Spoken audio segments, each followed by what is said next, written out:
Hello, everybody. Welcome back to Scrap Mechanic Drilling Thunder. And today we're doing our inaugural episode of Tutorial Tuesday.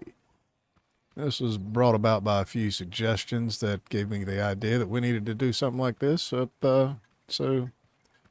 the one that gave me the big idea above it was doors. Somebody asked how we do doors, like specifically the garage door. So that, today, ta-da, doors. So, without further ado, let's get right on to it, shall we? So we're going to start out. You want to get through a wall, you can't just teleport through it. You got to have a door. So, boom, there's our door. Ta-da! All right, so tune in next week when we get to it. Don't worry. No, sorry. I'm just kidding. So, we got our opening. We want an actual door that we can get through without bringing everything in with us. So, we're going to have some bearings down. And preferably a different material, because if you got one material that's the same as that, it's your door's going to kind of disappear. Let's see. Let you see how that looks. Where's the door? I mean, it's kind of hard to see, especially from a distance. It gets a little weird. So yeah, that's not going to work. It's just no good. So we get a different material. One thing to know about moving parts on one. You got the parent creation, which would be the wall here, and the child creation will be the door because you have a moving part. Normally you would want to do something like that on a lift, because if you was to do something here and then come to here, these two pieces aren't joined together. They're two separate childs because you've got bearing A and bearing B. But if it's small enough, you can go from one to the other and connect them together. And as long as both turn green, like you see there, that will be one solid creation. So that would be one child into the parent creation. So you can just a solid piece of door, and boom, you got your door. It's kind of awkward to operate, but you got a door. Now, let's say you don't want to beat it to death with a hammer. Well, that's where having a couple of switches and a controller will come into play. So you have a switch inside and out, a controller, and I forgot to mention a logic gate. Logic gate you're going to want on the X norm. And if you read down here, active only if one of the triggers are active. Linked triggers, sorry. Active only if one of the linked triggers is active. Read the whole thing, Core. So we're going to link both of our switches into that particular gate. And that on. And if I cut this one on, it cuts it off. Now we're going to run that logic to our controller. And a controller with one of the bearings. That locks the bearing into place, kind of makes it where you can't beat the door open. First little section here in front of the hash line, that is our default position. If you wanted to set it open, it could be open. But we want the door closed when we're not messing with it. Let's say we'll go 90 degrees to open the door. And when you press the button, it opens up. You can go through it, and then you got to close the door from the other side. And it's basically the logic gate turns your switches into flip-flops. One switch is open, the other one is off. Doesn't matter the switch position. They just toggle the logic gate to activate the controller into the bearing. And that's all well and fine as long as you remember to close your door. But if you're in a hurry and you take off, your door's wide open until you come back. So how do you fix that? Well, let's go ahead and close the door back, and we'll get to that one. So we're going to move this down one, because we got to put another piece in here. So we're going to double up the logic. Another XOR. And then we're going to add a timer into the mix. Now the switches go to both XORs. Both switches to both XORs. And you'll go from one XOR to the timer to the other XOR. Let's set your timer. Let's give it 5 seconds for testing. Now, before you hook it up to the controller, flip your switch. Notice that both the XORs come on and then the timer goes. And then one of the XORs go off. Try it again to make sure. Comes on. Timer goes down. It goes back off. Well, that one is your control. So the one that went on and off, you run that one to your controller. Reset your position. And then the door opens up. You get your timer count. And then it goes back off. So you don't have to remember to close the door. It'll automatically do it for you. Adjust your time. Don't worry, it'll go back off. But give yourself plenty of time to be able to get in and out. We're going to set it to 10 seconds, which means it's going to take another 10 seconds to actually close again. Doot, doot, doot, doot, doot, doot, doot, doot, and then it closes. And it doesn't matter which one of the switches you operate. It's just going to go. You can go out your door. 10 seconds later, you ain't got to remember anything. It's going to close automatically. Ta-da! It works from both sides. So we're just going to take all this down. And we're going to step to the next door, which will be the garage door. Which is a weird one. Because on this one, you pretty much have to build it on a lift. Now, what I would suggest is you only have part of your wall, and then you say, I want a door in here somewhere. So figure out where you want one side of the door, and before you build the other side, you build your door. Now, you can just cut you a spot open and say, I want my door that big.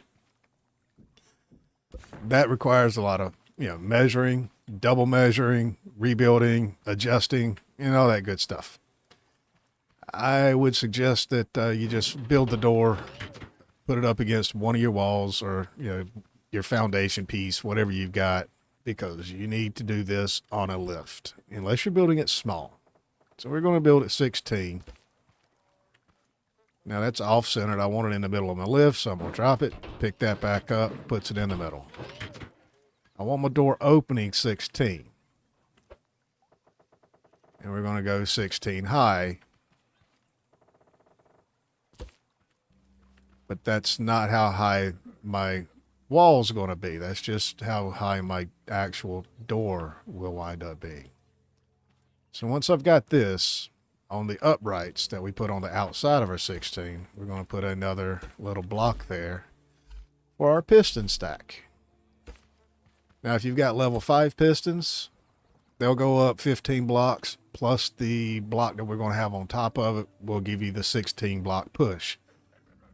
That's if you got the component kits to upgrade it. If you don't, you're going to need to stack your pistons. That means you got to have another block, then another piston.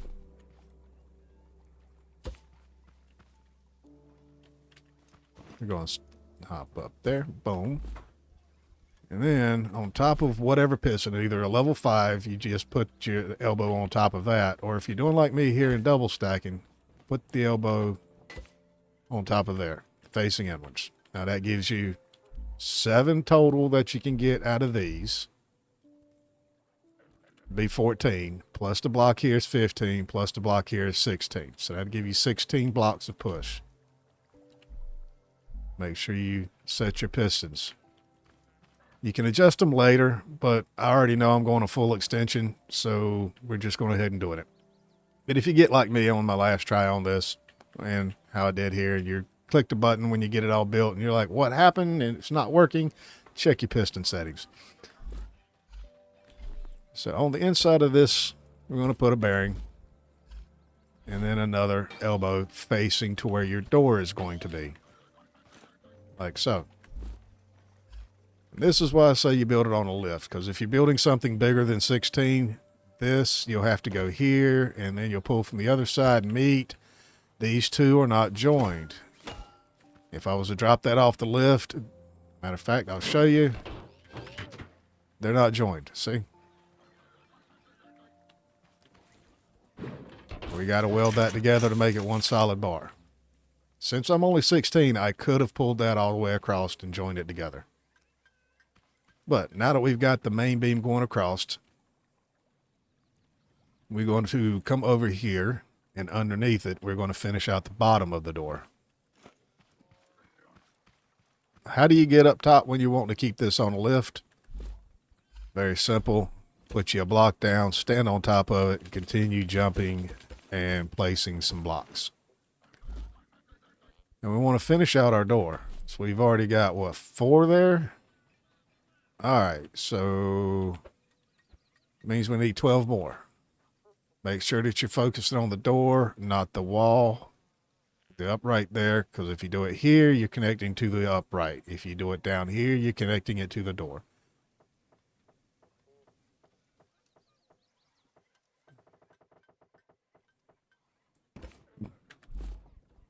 Now we've got our full door in place. Now I want to build the top of the door. I need to get up a little higher again.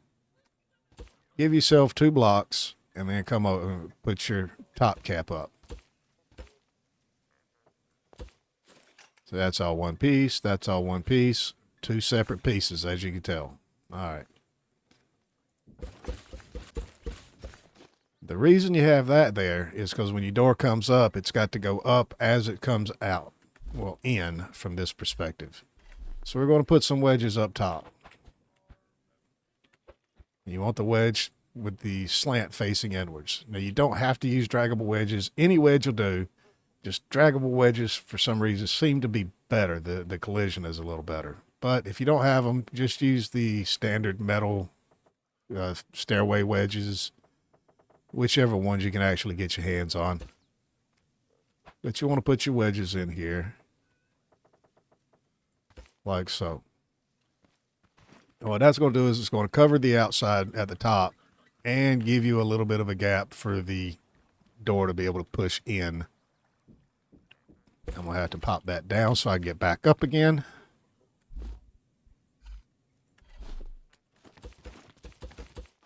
All right. So next what we're going to have to do is put our top braces on. Now here, we're going to put an elbow facing out and out. Now if you don't have the metal to make the elbows, a block would work. A block would work down there in place of these elbows.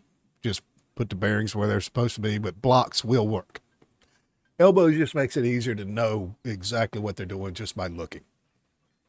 Now we're going to hop back down. Now here, we're going to put another bearing on the outside of these. And then we're going to throw some pipe pieces on there. We're going to put 2. These are going to be like rollers just to help cut down friction.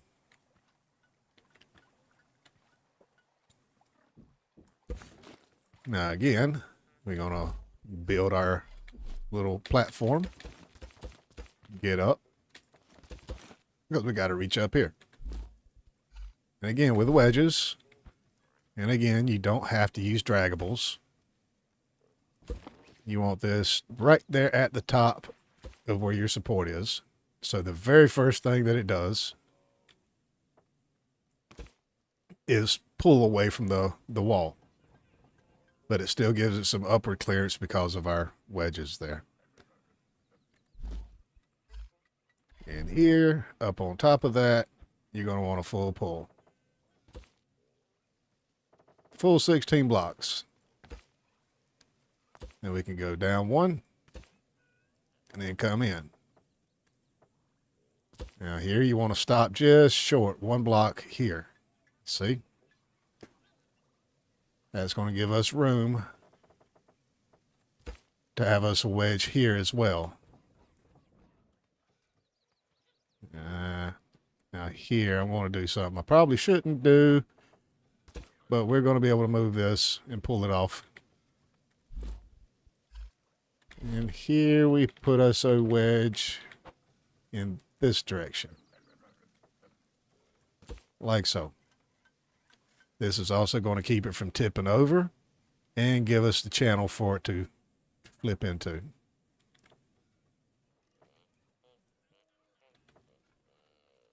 Why is that doing that? I don't want you to go sideways. Will you just go? Why is it coming to me? I don't know. It's being a pain in my backside's what it's doing. Maybe we just need a different perspective on it. There we go. That's what we're looking for. Persistence over resistance. Doesn't work the first time, just try it from a different angle. So there we go. That's basically what your door is going to look like. Now is where we will stick this thing down, grab our weld, and weld it to our wall. Then you can start finishing out your wall. At least one part of it anyway, because you got to have some logic here. Yep, our trusty little logic, but we don't need the controller because we have pistons, and the piston can work off of the logic itself.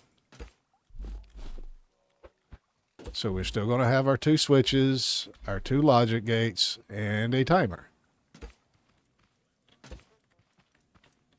Again, with the XORs.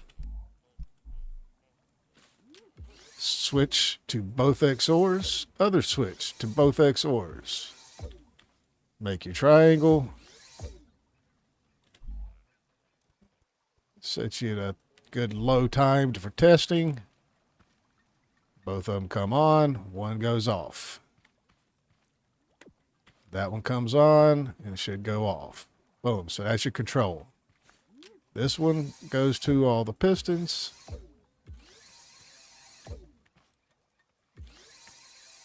And this is where you make sure you got your pistons set. Because if you got them set on one still, it's not going to work. And your door goes up. And then it comes right back down because we got a 3-second timer. So we're going to set that to 10 seconds.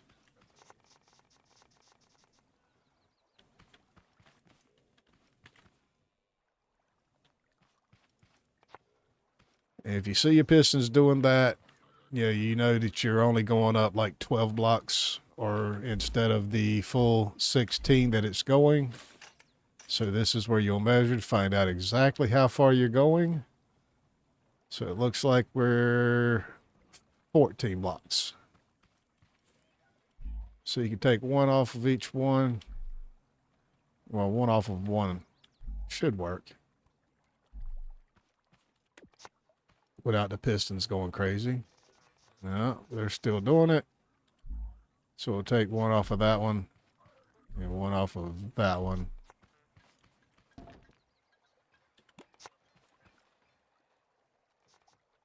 There we go.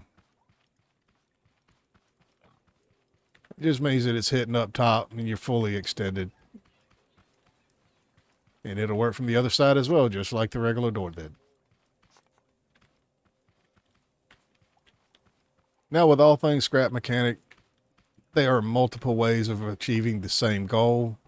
I am not trying to say that my way is the right way or any kind of way that should be done. It is just a way to do it to get you a door.